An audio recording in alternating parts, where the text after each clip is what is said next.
नवाज शरीफ साहब ने आफिया सिद्दीकी साहिबा की जो वालदा हैं उन्हें कहा कि आप मेरी वालदा हैं और मैं जब तक उन्हें वापस लेना आऊँ तो ऐसा होगा नहीं। असमत सिद्दीकी साहिबा जो है अपनी बेटी के इंतजार में दुनिया से सर वो रुखसत हो गई। 20 साल बाद डॉक्टर आफिया की उनकी फैमिली के साथ मुलाकातें हुई और ये सारी की सारी जो थी ये काविश पिछली पीडीएम की जो हुकूमत थी उसमें वज़ीर आज़म शहबाज शरीफ साहब ने की। इंतहाई जुल्म हुआ है डॉक्टर आफिया के साथ, उनके बच्चों के साथ। उधर बैठ के और फिर आफिया सिद्दीकी के केस के ड्यू प्रोसेस को फॉलो ना होने से इमरान खान के साथ और उनके बानी पीटीआई के केसेस के साथ उसको नत्थी करना, इसकी कोई लॉजिक कोई मंतक। उन्होंने कोई गलत बात नहीं की। डार साहब जो हैं वो खुद ज़ाती तौर पे इस केस के अंदर उन्होंने बड़ा इंटरेस्ट लिया और उनकी बड़ी एफर्ट्स हैं इसके लिए। इस चीज़ से नत्थी कर रहे हैं कि वहाँ पे अगर ड्यू प्रोसेस फॉलो हुआ है तो ठीक है, तो यहाँ पे भी अगर हम ड्यू प्रोसेस फॉलो करते हैं तो भी ठीक है। इसहाक डार साहब का सर 7 मार्च 2024 का जो स्टेटमेंट है, उनका कहना है कि आफिया सिद्दीकी की वतन वापसी के मामले पर हम ये पहली तरजीह होगी कि नई काबीना जब बनाएंगे तो तरजीही एजेंडा ही ये होगा कि डॉक्टर आफिया सिद्दीकी साहिबा को वापस लेके आना है। एक ये बात हो गई। दूसरा, नवाज शरीफ साहब ने आफिया सिद्दीकी साहिबा की जो वालदा हैं उन्हें कहा कि आप मेरी वालदा हैं और मैं जब तक उन्हें वापस लेना आऊँ तो ऐसा होगा नहीं। और उनकी एग्जैक्ट जो स्टेटमेंट है, उन्होंने कहा कि अम्मी जान मैं आपकी बेटी को वापस लाऊंगा। असमत सिद्दीकी साहिबा जो है अपनी बेटी के इंतजार में दुनिया से सर वो रुखसत हो गई, वो हो ना सका। अब वो अमेरिका में बैठ के सर वो कह रहे हैं कि मैं समझता हूं कि हमें तनकीद नहीं करनी चाहिए। मिसाल के तौर पर अगर मैं कहूं आफिया सिद्दीकी साल साल से उधर हैं और खुदा जानता है कब तक सज़ा मिलने वाली है, तो ये गैर मुनासिब होगा कि इन पर तनकीद की जाए अगर ड्यू प्रोसेस ऑफ लॉ जो है उसे इम्प्लीमेंट किया जा रहा है या वो हो रहा है। तो दूसरा कंपैरिजन में उन्होंने इधर जो पॉलिटिकल हालात हैं उनका कंपैरिजन बांध दिया।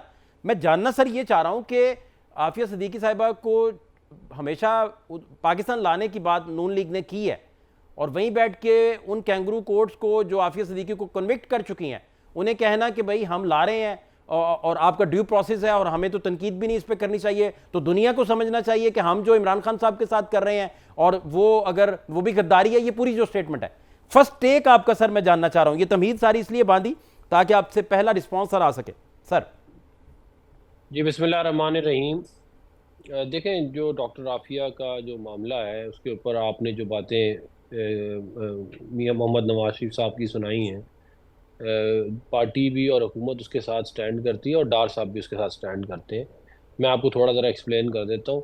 पहली तो बात ये है कि आपको मालूम है कि 20 साल बाद डॉक्टर आफिया की उनकी फैमिली के साथ मुलाकातें हुई और ये सारी की सारी जो थी ये काविश पिछली पीडीएम की जो हुकूमत थी उसमें वज़ीर आज़म शहबाज शरीफ साहब ने की और फ़ॉरेन ऑफिस ने और बाकी सारे मिल के लोगों ने इसकी कोशिश की और ये कामयाब हुई। और उसके बाद उनकी मल्टीपल मुलाकातें हुई अपनी फैमिली के साथ, अभी रिसेंटली कुछ महीने पहले भी हुई।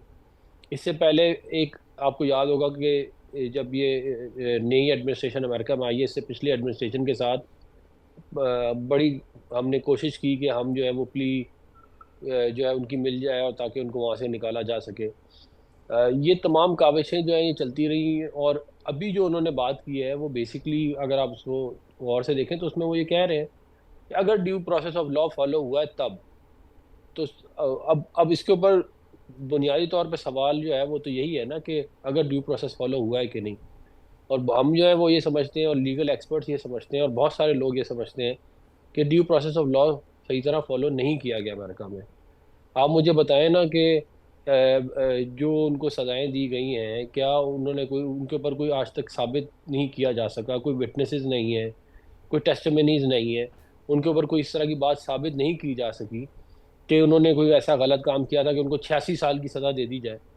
मतलब आप मुझे बताएं ना, एक तरफ ये कहते हैं कि जी हम ह्यूमन राइट्स के बड़े वर्ल्ड चैम्पियन हैं, दुनिया में से डेथ पेनल्टी ख़त्म करनी है, दुनिया में सज़ाएं ख़त्म करनी है, और दूसरी तरफ वुमन राइट्स की ये बातें करते हैं और तमाम बातें करके उसके बाद जो है वो एंड में इतनी बड़ी बड़ी सज़ाएं जो है वो दे देते हैं विदाउट ड्यू प्रोसेस।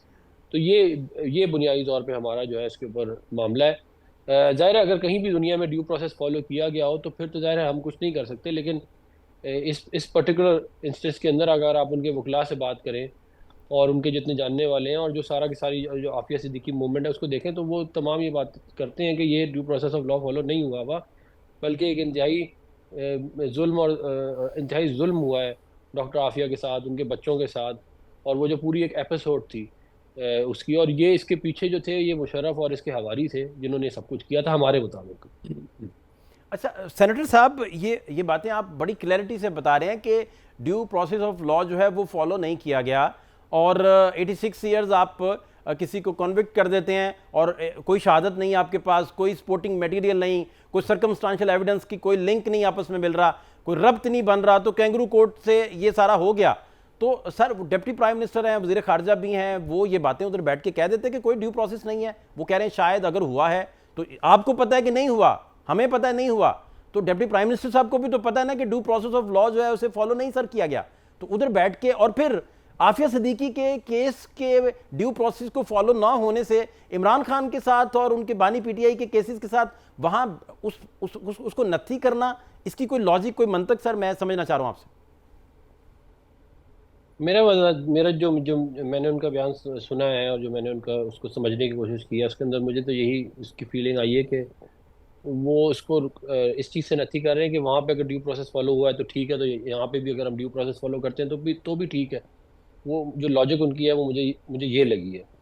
फिर देखिए बात ये है कि हमारी आप डॉक्टर आफिया के लिए जो एफर्ट्स हैं उनको भी आप सामने रखें ना, हमारी हुकूमत की जो एफर्ट्स हैं उनको सामने रखें। और आज भी हम लोगों की कोशिश रही है और बहुत सारे लोगों की, और मियां मोहम्मद नवाज शरीफ साहब के आपने बयानात भी सुनाए हैं, तो हमारी तो ये कोशिश है कि हम इस मामले को एक अच्छी तरह एक अच्छे तरीके से रिजॉल्व कर सकें और डॉक्टर आफिया को पाकिस्तान वापस ला सकें।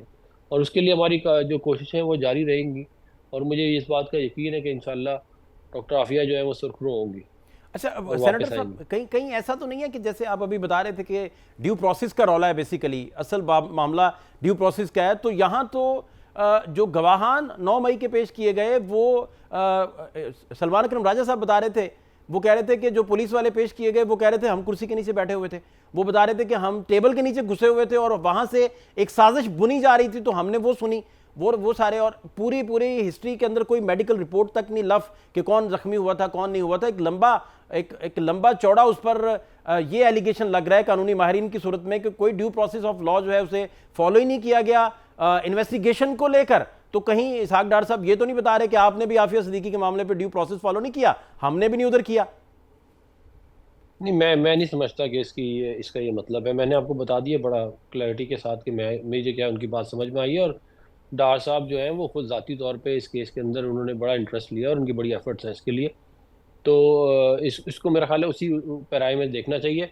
जहाँ तक बात रहेगी 9 मई के केसेस की, तो देखें बात यह है कि यहाँ पे तो टेस्टमनीज और विटनेसेस और वीडियो एविडेंसेस और खुद पर्सनली इन्होंने खुद उस बात को एक्सेप्ट किया कि हमने ये वाली काम किए।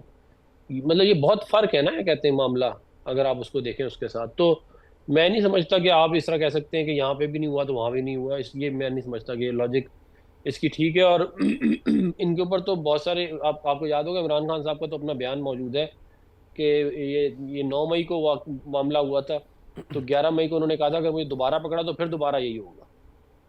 तो ये या जब तक मेरी बात नहीं मानेंगे हम इसी तरह करते रहेंगे। तो ये तो मतलब के मामलात हैं सबके सामने हैं, तो उसको जो है मैं नहीं समझता कि इसको इस लॉजिक जो आप बता रहे हैं उसके साथ इसको देखना चाहिए। आखिरी बात अफनान साहब, मैं आपकी बात समझ रहा हूं बिल्कुल, आप अपना अपना मौक़िफ़ भी दुरुस्त पेश कर रहे हैं। मेरा सवाल सादा ये है कि यहाँ तो जिन लोगों ने प्रेस टॉक की और उन पर तो कोई कानूनी कार्रवाई ही ना की गई, और जिन लोगों ने डिसएसोसिएट कर लिया खुद को जमात से उन पर कोई कार्रवाई ही ना की गई, वो तो आराम से फिर रहे हैं। बहुत सारे नाम हैं जो आपके सामने लिए जा सकते हैं, आपको खुद पता है वो नाम सारे। तो वो लोग जो हैं, और फिर कॉमन इंटेंशन का अगर केस था तो एक बंदे का फैसला कुछ आ रहा है, एक का कुछ आ रहा है, फिर आर्टिकल 13 की वायलेशन है हर जगह, एक बंदे पर 17 एफआईआर दर्ज की गई। तो बहुत सारे सर सवाल आते हैं इस फैसले की सेहत को लेकर। आखिरी बात सर, देखिए बात यह है कि मैं कोई इंडिविजुअल केसेस की बात नहीं कर रहा, मैं तो आपको एक ओवरऑल जो इंसिडेंट है उसके बारे में ये बात बता रहा हूँ कि उसके तो पूरी कौम ने उसको विटनेस किया हुआ है। उसके हज़ारों जो है वो एविडेंसेस हैं, हज़ारों जिन हाउस को जलाया गया। लाहौर में जो है वो बहुत सारी जगहों पे आग लगी।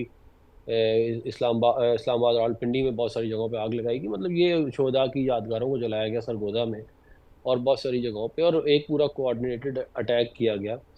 तो ये इसको मैं नहीं समझता कि ये कोई जस्टिस होगा कि हम इसको जो है वो जस्टिफाई करें कि कोई एविडेंसेस नहीं है, कुछ नहीं है। बात ये है कि इन्होंने एक काम किया है और इनको चाहिए कि उसको ये एक्सेप्ट करें, और जब तक ये एक्सेप्ट नहीं करेंगे और ये अंडर द कारपेट करते रहेंगे मामले को पीटीआई वाले, तो ये दूर नहीं जाएगा मामला, ये घूम घूम के वापस आएगा। अच्छा, आप बेसिकली आप ये समझते हैं कि इस तरह का स्टेटमेंट डॉक्टर साहब ना देते ज़्यादा मौजूद था, ज़्यादा बेहतर था, क्योंकि आपकी जमात की काविशें मौजूद हैं, रिकॉर्ड पे मौजूद हैं, और उसकी वजह से वो परसेप्शन सारा डैमेज होता है जो आप लोगों की जमात ने इस पर काविशें करके बेसिकली किया है। और वो इसहाक डार तो आपकी पार्टी के सबसे मजबूत तरीन जो हैं वो कायद की शक्ल रखते हैं, बहुत बड़े आदमी हैं सर। तो उनकी तरफ से इस तरह का स्टेटमेंट देना और फिर इस तरह का कंपैरिजन कर देना, आप समझते हैं कि इससे गुरेज किया जाना चाहिए था, नहीं होना चाहिए था? नहीं, मेरा ख्याल है कि डार साहब ने जो बात की है वो उन्होंने वो जिस पैराए में मैंने आपको बात बताई है उसी में ही की है, और उन्होंने कोई गलत बात नहीं की।